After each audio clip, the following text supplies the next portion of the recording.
He uttered only 4 words, and my world shattered. I dedicated everything to Jacob. I stood still in the middle of the office, the phone heavy in my hand. I heard him just fine. It was that my mind struggled to accept that disturbing truth. No alerts, no gathering, no email. Just one cold call. And he ended everything I had built over nearly 2 decades.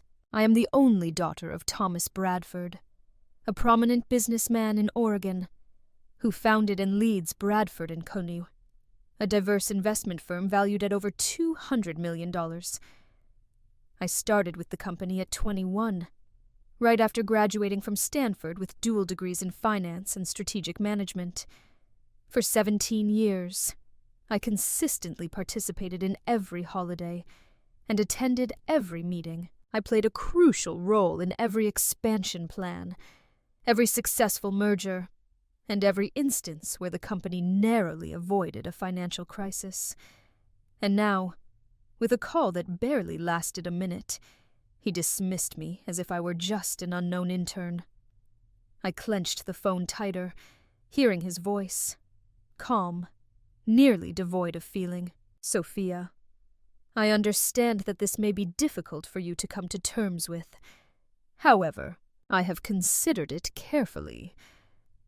Seriously, my voice faltered. After all I've done, you're picking Jacob? The same person who just last year couldn't distinguish between ROI and EBITDA? Quiet. I could hear him breathe heavily on the other end of the line, a sound I once believed signified inner conflict. But now, it seemed like nothing more than insincere acceptance. He is my child. I let out a brief, harsh laugh, not due to humor, but because the pain was too intense to experience anything else. Am I just a machine for cash? Silence, followed by a brief statement before he ended the call. The documents are already finalized, so let's keep this straightforward. Bit. I gazed at the phone screen, hoping that if I looked long enough, it would reveal itself as a cruel prank, and he'd call back to confirm I was still in charge, still the successor to the company I dedicated my entire youth to safeguard. However, that's not the case. It was truly finished. I sank into the chair, my gaze fixed on the glass wall, overlooking downtown Portland. The city was vibrant, with traffic moving slowly beneath the golden autumn trees. But for me, it was all slipping away. While I had been working hard balancing portfolios, restructuring branches, and navigating competitive executives in the market, Jacob, my half-brother, had been enjoying himself at villas in the Bahamas, depleting the trust fund I spent years building. No actual day of work, lacking any sense of accountability, just social media snapshots featuring luxury, parties, and extravagant lifestyles. I used to believe he indulged Jacob due to feelings of remorse for not being present after the first divorce. But I never imagined there'd come a day when he'd choose someone else, the one who sacrificed everything for the company, for a chance to reconnect with his true son. And the most challenging aspect wasn't being excluded. It felt like a betrayal from the person who initially showed me the importance of loyalty in business. Out of nowhere, a chill swept across my whole body, not related to the weather, but from something more frigid. That kind of chill that runs down your spine when you realize you've just been betrayed, with the very tool you thought represented your family. I got up and left the office in silence. The employees who used to refer to me as the silent captain of Bradford Co. continued their work, oblivious to the upheaval that had just occurred within the core of the company. I remained calm and silent, convinced he had just made a monumental error. I remained composed. I didn't rush the headquarters demanding justice like a scene from a TV show. I chose to head back home. I needed silence, not to grieve, but to strategize. My penthouse was located on the 28th floor, right in the center of downtown Portland. Every tile, every piece of furniture was carefully selected by me over the past 7 years. This was my stronghold. And tonight, it would be my command center. I entered my home office and switched on the gentle amber light. The glass wall mirrored the figure of a woman approaching 40, dressed in a charcoal gray suit, hair pulled back, eyes sharp and unyielding. Not Sophia, the CEO anymore, but a trapped creature, strategizing her comeback. I opened the third drawer on the left. Inside was a dark leather notebook. No logo, no label. Yet to me, it held more worth than any official paper. This was where I noted everything the company's accounting system overlooked: the secretive agreements, the dubious financing, the uncertain connections to global investment companies. I turned the pages, the identities of the involved parties, the sequence of player movements, the gaps in the capital contribution agreements. Each word felt like a shot, and I had a complete magazine. My father believed he was the sole person who truly grasped the company thoroughly. Incorrect. I was responsible for redesigning the entire operational structure in 2020. I understood the operations of each department, the financial processes, and the cash flow discrepancies. If I wanted to confront Bradford Co., I didn't need legal assistance. I just needed a chance. I was certain about who could provide me with that chance. I grabbed my phone and swiftly navigated to the well-known name, Edward Hale. He's in his 60s now, my father's longtime strategic partner, and the very first investor in Bradford Company, when it was still just a no-name firm with a handwritten business plan. Edward has always had faith in me. He once told my father directly that I was the sole intellect preventing this ship from going under. I pressed the call button. The phone rang a couple of times before he answered. "Sophia, it's been some time since I last heard from you. Hope all is well." I was direct and straightforward. I was recently let go from the company. Jacob has been granted complete authority. Quiet. Then a soft expletive. The old man has really lost his touch. I maintained a steady tone, yet every word pierced deeply. I'm not reaching out to express dissatisfaction. I want to have a meeting, tonight. Claremont Club. It's large. I will be present. I ended the call and took a deep breath. There's an odd feeling that comes with having nothing remaining to risk. It may not be soothing, but it provides understanding. The Claremont Club is a gathering place for influential individuals, not to discuss golf, but to determine the outcome of markets. As I entered, Edward was seated at our regular corner table, whiskey in hand, his gaze fixed on me, as if he were evaluating a fresh opportunity. Take a seat and share all the details with me. Therefore, I proceeded, straightforward and honest. I exposed all the injuries, and the talons too. How my father subtly handed over control. The meetings I was not invited to. The documents were extracted from the system unexpectedly. How Jacob, a guy who once spent nearly $500,000 on worthless digital assets, was now sitting in the CEO chair. Edward was unable to conceal his frustration. He took a long drag from his cigarette, his eyes focused intently. "What are your next steps?" I gazed directly into his eyes. "I'm going to start over, a brand new company, built from the ground up, more efficient, quicker, more precise, and most importantly, powerful enough to impact Bradford Co. to its essence." He remained silent for 10 seconds. He then chuckled. "You truly resemble Thomas. but significantly more intelligent. I'm not seeking praise. I require funding. What is the cost? 3 million to begin, and a few names that are unique to you.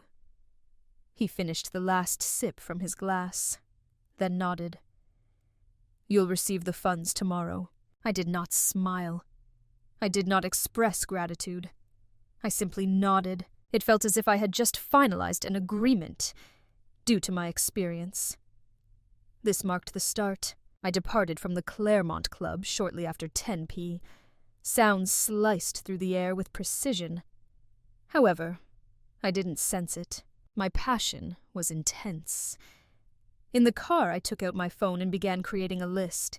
Phase 1, gathering participants. I managed without a headhunter. I was aware of who was dissatisfied with Jacob's leadership. I had collaborated with them and provided training. I was the first to truly support them. Individuals such as Linda Grover, who leads strategy. Carl Gwynn, expert in risk assessment. Ava Jenkins, the interim CFO, whom I personally promoted. They did not show loyalty to the Bradford name. They were committed to outcomes, and I was outcomes. I contacted Linda first. She answered on the first ring. Sophia, I'm embarking on a new journey, and I would love for you to join me. Absolutely no doubt. Please provide the location of the new office. I ended the call, a faint smile appearing. Not everything I lost was truly lost. Some things were returning, in ways my dad could never foresee. 11 days after the meeting with Edward, I found myself in the center of an unoccupied office. Nothing to indicate. No symbols. Not a single identifier. Just plain walls, bright lights, and a strategy outlined on one glass panel. Delta Strategic Holdings. I selected that name. No Bradford. No connections to the family. Only 3 crisp, clear words. Edgy yet smooth. Concealed in softness. My new company demonstrated its strength without requiring a large workforce. I just required 10 of the finest. 10 capable individuals can accomplish what 300 might. What else is significant? 10 individuals who were aware of my identity, not the title I once held under the Bradford name. The phone rang. I answered it without looking at the caller ID. Sophia, I'm prepared. Carl Nyan was the analyst focused on risk, the one Jacob once criticized in a meeting for questioning a $100 million resort project in Nevada. Welcome to the forefront, I said softly. Submit your resignation email tomorrow morning. And Carl? Is that so? Leave no trace. Let them worry. My list continued to expand. Following Carl, Linda Grover joined us, having collaborated with me for 4 years in strategy. Then Ava Jenkins, the sharp, fearless woman my father never trusted, because he believed women aren't suited for high-level finance.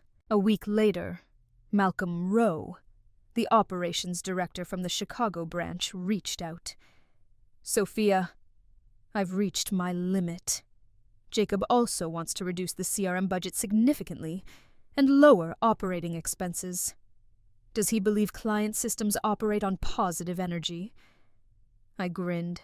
Then come where your views are respected. I'm taking the first flight tomorrow. Delta operated without a lavish office, occupying a floor in a refurbished structure in the industrial northern part of Portland, which used to be a factory. Chilly, loud yet sturdy walls, robust Wi-Fi, and complete privacy. All who entered brought the same item: concealed anger and a devotion that had never existed for Jacob. On the first day, I surveyed our temporary meeting space. A vintage wooden table, 10 plastic seats, and a whiteboard filled with our 12-week plan. I don't need you to express gratitude for rescuing you from the situation at Bradford Co, I began. I just need you prepared to let go of the past and move forward with something new and better. Silence filled the room, but I noticed their gaze, like warriors who'd once faced defeat, now returning for retribution. Linda, plan. Carl, finance and risk management. Ava, external relations and stakeholder engagement. Malcolm, operations. I can manage everything on my own without any additional help. I remained silent. No empty words. Everyone present understood precisely what we were engaged in. We weren't just creating a business. We were transforming a legacy. Within 2 weeks, Delta had a 3-quarter operating plan, a list of 14 potential investment targets, and a nearly closed deal with a small logistics company in Idaho, a partner I once negotiated with back at Bradford. That deal had been turned down by my father for being too small and lacking in profit. It was an ideal beginning, compact, quick, and remarkably nimble. One rainy afternoon, Carl placed a report on my desk. "They're depleting their budget," he said grimly. Jacob funneled nearly $10 million into a Canada expansion project without a proper logistics plan. Include that with last year's high-stakes digital currency fund investment. They are nearly out of funds. I blinked, a subtle smile appearing on my lips. They're destroying the entire forest just to start a fire. What if we target their primary supplier next month? They will experience a reduction of almost 35% in their operational capacity. Go ahead. Carl nodded and left the room. I reclined in my chair, gazing at the chilly gray ceiling. Everything was coming together perfectly. And the most exciting aspect, I hadn't touched a single knife. They were harming themselves. One Saturday night, while I was going over the personnel breakdown, Ava knocked on the door. "Sophia, you need to check this out." She set an iPad in front of me and accessed the leading financial news site for the area. Bradford experiences the departure of 2 additional senior executives during a continuing strategic challenge. I looked at the names. Thomas Dale, CFO. The same man who declined to authorize the marketing budget Jacob sought for a Gen Z-themed event series. Here is a short paragraph. Reports indicate that internal turmoil and insufficient leadership experience are the main reasons for the recent surge in resignations. I gazed at Ava, my eyes serene. They're beginning to show signs of distress. Where do we make our first move? I paused for a moment, then moved to a different screen. A compilation of Bradford's key agreements. I indicated the initial name. They thrive on sustenance, will restrict the air supply. Delta was not finished yet. However, I was certain of one thing. When a forest is ablaze, only someone who has experienced it understands whether to extinguish the flames or escalate the situation. I created that whole forest using just my own hands. Now, I was pouring fuel. The news emerged on a Monday morning, as the entire market was still sluggish from a slow weekend session. I sat in Delta's small office, coffee still hot in my hand, eyes fixed on the computer screen, as the headline from the Portland Business Journal struck me unexpectedly. Bradford Co. does not succeed in obtaining Harland Logistics. Explanation: concerns regarding alignment and executive capability. I placed my coffee down calmly. I had been anticipating this moment for 3 months, and now it has come just as I envisioned. Harland Logistics, a mid-sized company in domestic supply chain operations, was a deal I proposed during my final days at Bradford. I managed the initial discussions, signed the agreement, and got ready for the review process before being sidelined. Jacob assumed control of the deal without reviewing any operations report, leading to unfortunate consequences. He was extremely self-assured, presenting a take-it-or-leave-it acquisition term that reduced Harlan's valuation by 15% in return for unclear assurances of global growth. I knew Harlan's founder, Michelle Evans, a sharp woman with no patience for arrogance in business. When she called me 3 weeks ago, her voice was straightforward. "Sophia, I've decided to withdraw from discussions with Bradford. I would like to have a conversation with you." We gathered that afternoon in a serene pub on the edge of the town. We didn't have to say a lot. With just one glance, she realized I grasped the importance of lasting worth. Not the kind of CEO who spends excessively to enhance a quarterly report. We established a collaborative partnership. Silence prevails, with a subtle change occurring. But once the news emerged, the financial world went into a frenzy. In just 48 hours, Bradford and Company's stock fell by 12%. Significant investors such as Fremont Capital and Northwood Holdings began to raise concerns about the executive board. A financial beacon analysis identified Jacob as the lead negotiator and referenced an unnamed source. Jacob Bradford's overconfidence and insufficient market understanding were the main factors that led Harlan Logistics to withdraw from the deal. I read every line, feeling an unexplainable sensation creep up my spine. Not happiness, a more detached sense of fulfillment. It's like witnessing someone who caused your downfall start to lose their own footing. Linda entered the meeting room, carrying a substantial folder. "We've got Bradford's operational issues here." Malcolm leveraged the old internal connections. I turned the pages rapidly. Obsolete supply chain management system. Secondary suppliers have not received contract renewals since Q2. The resignation rate of employees at the Seattle branch reached 22% over the last 2 months. I gazed at Linda. They're navigating a precarious situation without realizing it's unraveling. What are our next steps? I stood up and walked to the strategy board. With a red marker, I circled the phrase, "Strategic maneuver. Operational disparity." We begin with the supply chain. Focus on their main supplier, Hawthorne Materials. They are significantly delayed on payments, and we can use that to our advantage. Carl entered after knocking and handed me a new report. "Sophia, I've got this. One of Bradford's investors just called me. They're concerned and want to meet the person who flipped Harlan." I smiled softly.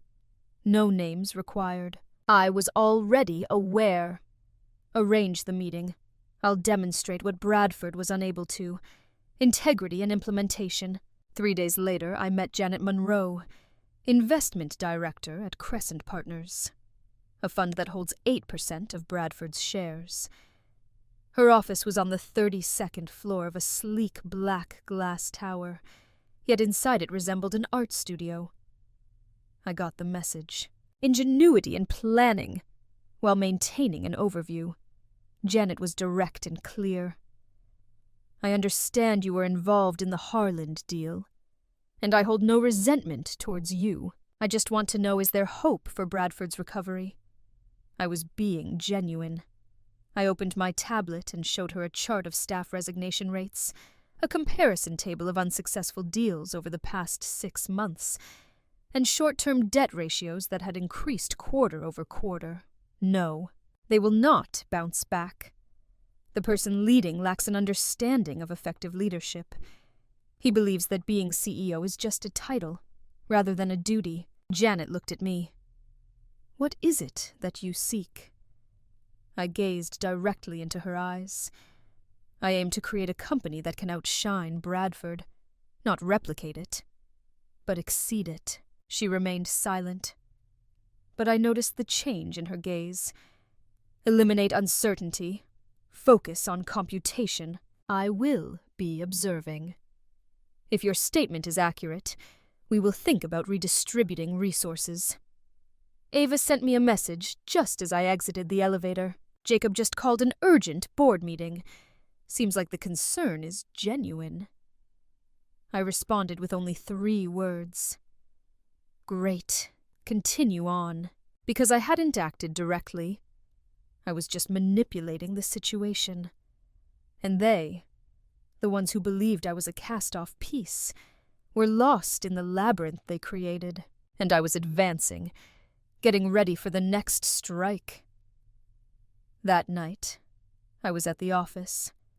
Dim light from the desk lamp casting long shadows across the table, where a new partnership agreement with Marlowe Systems had just been finalized. Ava had just departed, following a short meeting. We had secured the project that Bradford had pursued for 4 months, and now it belonged to me. My phone vibrated. The screen lit up with a name I once viewed as an insurmountable peak, now merely a faded silhouette. Thomas Bradford. I allowed it to ring 4 times before I answered. Sophia. His voice was deep, gritty, and unsteady, like someone who had just recovered from a prolonged sickness. I reclined in my chair, gazing at the transparent wall in front of me. Outside, Portland was soaked in cold night mist.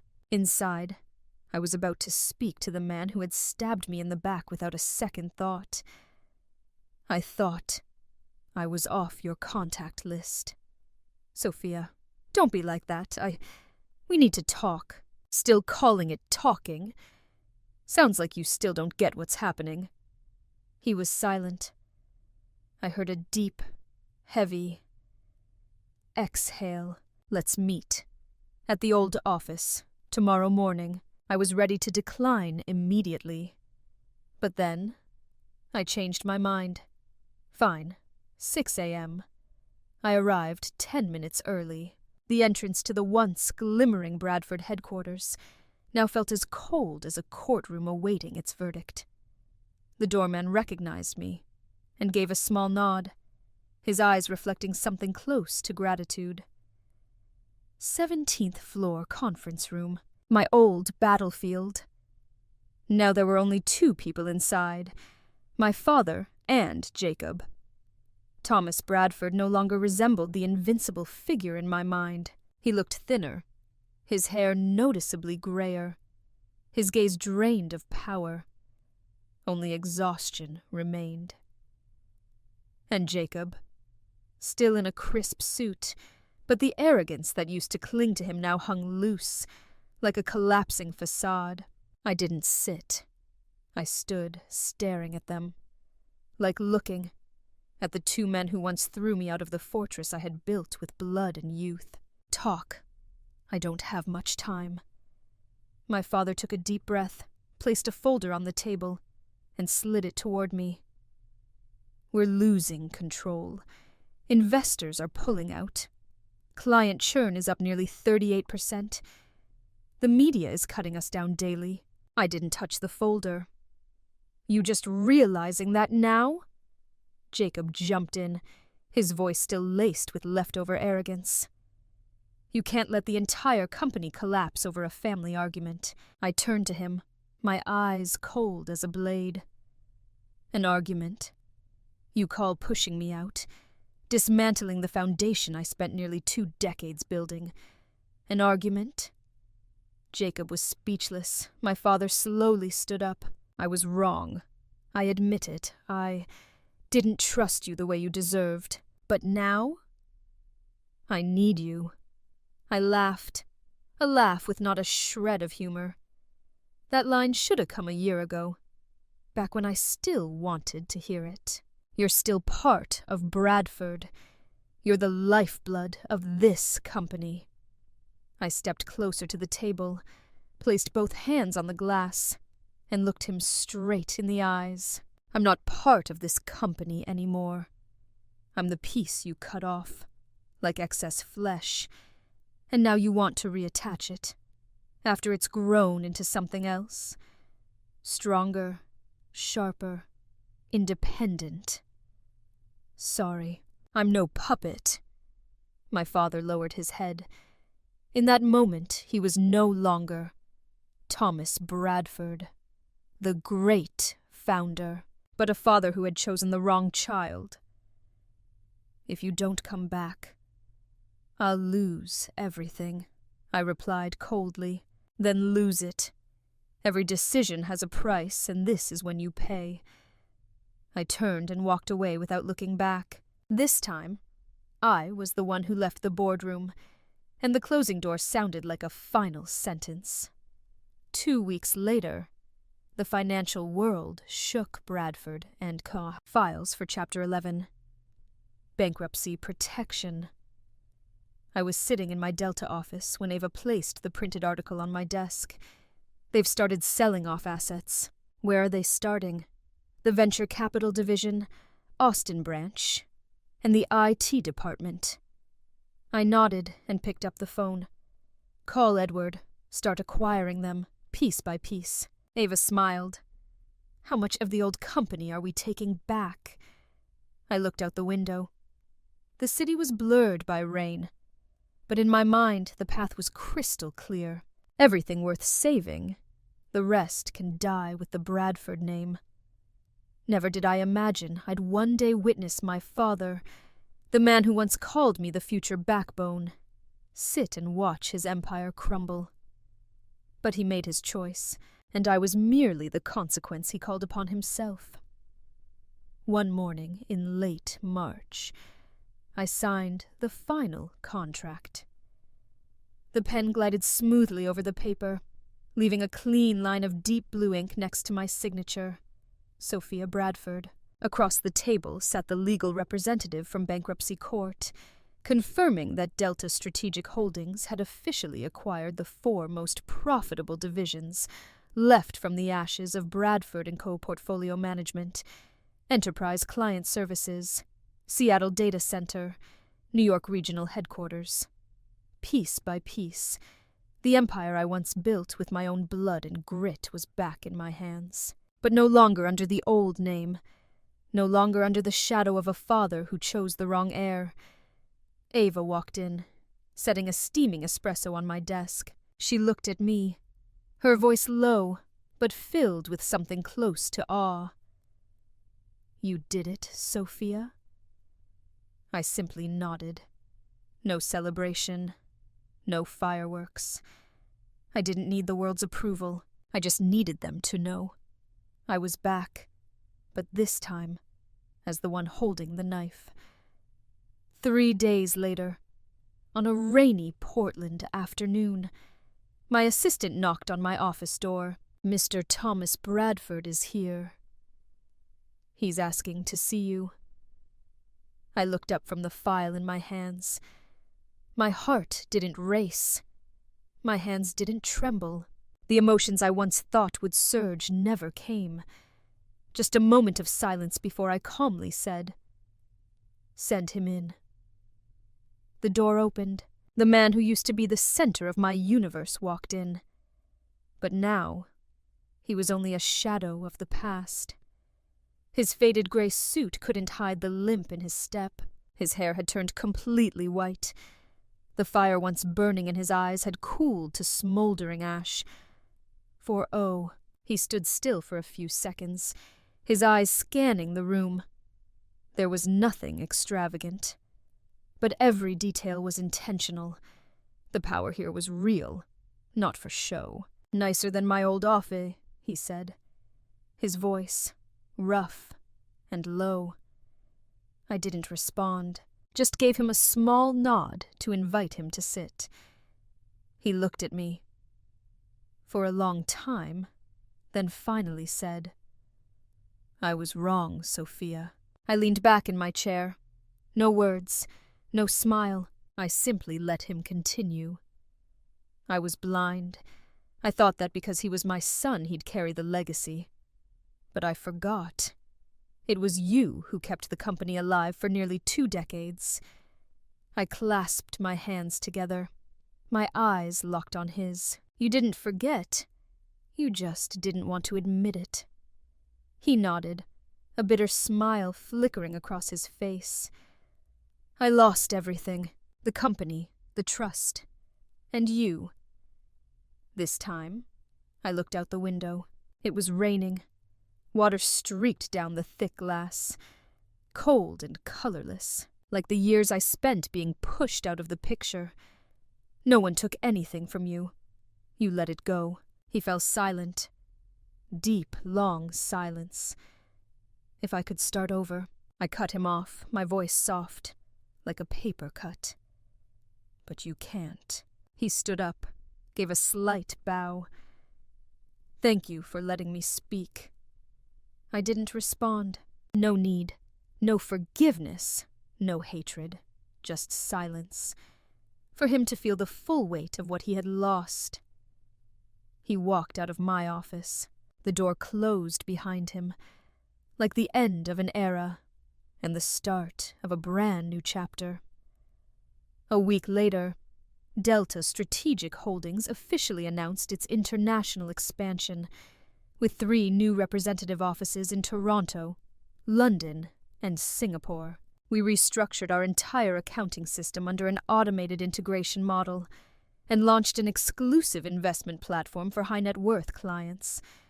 At the first press conference since the company's founding, a reporter from Forbes asked me, "Do you think you've successfully gotten your revenge?" I smiled, a smile full of clarity and control. This isn't revenge. I simply reclaimed what was once mine. But this time, I'm keeping it the right way. And that was the truth. I never set out to destroy Bradford Co. I just refused to keep being dismissed. In the very place I helped build, they thought I'd fall. But they forgot. I wasn't a side piece. I was the foundation. I lost. I was betrayed. But I didn't scream. I didn't strike back with anger. I struck with strategy, with time, and with my mind. And in the end, I didn't just take it all back. I built something better, stronger, and more enduring. Power isn't given. It's taken. And in the end, I took it all. Sophia's story is a powerful reminder that in life and business, no one can strip you of your true value unless you let them. Betrayed and cast aside, she didn't crumble. She used her intelligence, experience, and resilience to turn the tables. In the real world, sometimes loss is just the beginning of a powerful rebirth. Power doesn't come from names or inherited titles. It comes from your ability to rise and reclaim what you truly deserve. What about you? Would you have forgiven your father if you were in Sophia's shoes? Share your thoughts in the comments, and don't forget to follow the channel for more powerful, real-life stories and meaningful lessons about family and identity.